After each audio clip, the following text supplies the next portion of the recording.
नमस्कार, मी साईनाथ गावकर कोकणशाहीच्या या विशेष संपादकीयमध्ये आपणा सर्वांचं स्वागत करतो। उंच आभाळात उडालेला प्रचाराचा धुरळा आता खाली बसलाय। अवघ्या काही तासात कोकणचं भविष्य पुढच्या 5 वर्षांसाठी ईव्हीएम मध्ये कैद होईल आणि अर्थातच कोकणच्या जनतेनं मनात ठरवलेला निकाल जाहीर होईल। अर्थात या सगळ्याची उत्सुकता प्रत्येकालाच आहे की रत्नागिरी सिंधुदुर्ग मध्ये नेमकी हवा कुणाची। याच प्रश्नाचं उत्तर देणारा आमचा हा ग्राउंड रिपोर्ट। रत्नागिरी सिंधुदुर्ग जिल्ह्याकडे आजपर्यंत महाराष्ट्राच्या राजकारणानं फक्त बालेकिल्ला असं म्हणत वर्णन केलं। मग कधी तो समाजवादाला बहाल केला, तर कधी तो शिवसेना, तर कधी महायुतीला। पण आजचं चित्र काय आहे याची उत्सुकता प्रत्येकाला लागून राहिली। मुळात या बालेकिल्ल्याची खरी अवस्था काय आहे हे निवडणुकीपुरतं मर्यादित न राहता वर्षाचे 365 दिवस सातत्यानं जाणून घेण्याचा प्रयत्न फक्त कोकणशाही सातत्यानं करत असते। जनतेच्या प्रश्नांसाठी राजकारण्यांना सातत्यानं जाब विचारण्याचं काम आम्ही जाबसालच्या माध्यमातून करत असतो। लोकांच्या हक्कांसाठी जाब विचारण्याची आम्ही कुठलीच भीडभाड ठेवत नाही।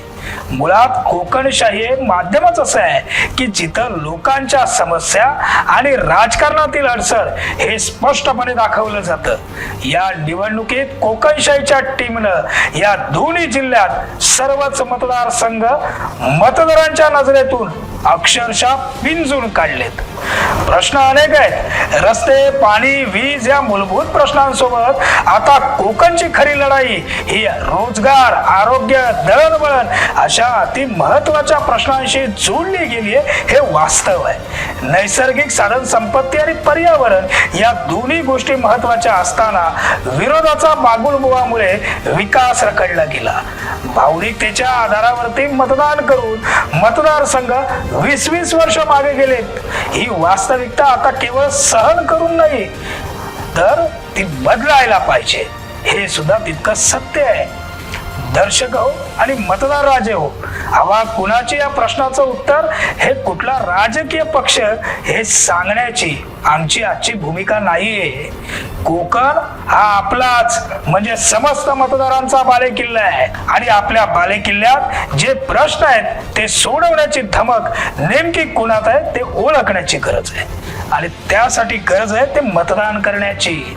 माझ्या एका मतानं काय होतं असं म्हणून चालणार नाही। आता प्रत्येकानं मतदानासाठी रांगेत उभं राहायलाच हवं।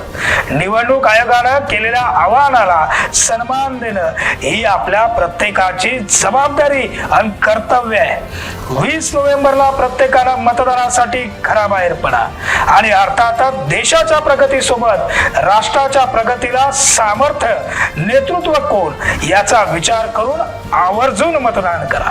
पक्ष कुठलाही असला तरी तुमचा पक्ष, देश, राज्य, माझा विभाग, माझा सिंधुदुर्ग आणि माझ्या रत्नागिरीचा सर्वांगीण विकास होण्यासाठी आता मलाच मतदान करायचंय याची खूणगाठ आजच बांधून घ्या।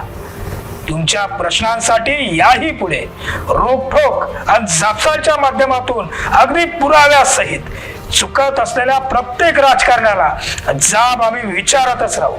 पण आपण मतदान केलं तर आम्हाला बोलायला आणि तुम्हाला ऐकायलाही अधिकार मिळेल। म्हणून पुन्हा एकदा कोकणशाहीच्या वतीनं निवडणूक आयोगाला साथ म्हणून आपणा सर्वांना आवाहन करण्यात येत आहे की चला मतदान करूया आणि आपली हवा आपणच निर्माण करूया। रत्नागिरी सिंधुदुर्गात हवा फक्त निवडणूक आयोगाची, मतदार राजाची आणि प्रत्येक वेळी आपल्यासाठी अन्यायाविरोधात आवाज उचलण्याची धमक ठेवणाऱ्या कोकणशाहीचीच आहे हे देखील या निवडणुकीच्या निमित्तानं अधोरेखित करूया। तुर्तास या विशेष रिपोर्टमध्ये इथंच पूर्णविराम। धन्यवाद। असे नवनवीन व्हिडिओ पाहण्यासाठी कोकणशाहीचं यूट्यूब चॅनल सबस्क्राईब करा व बेल बटन प्रेस करा। तसेच फेसबुक पेज लाईक करा आणि इंस्टाग्राम पेज व ट्विटर पेजला फॉलो करायला विसरू नका।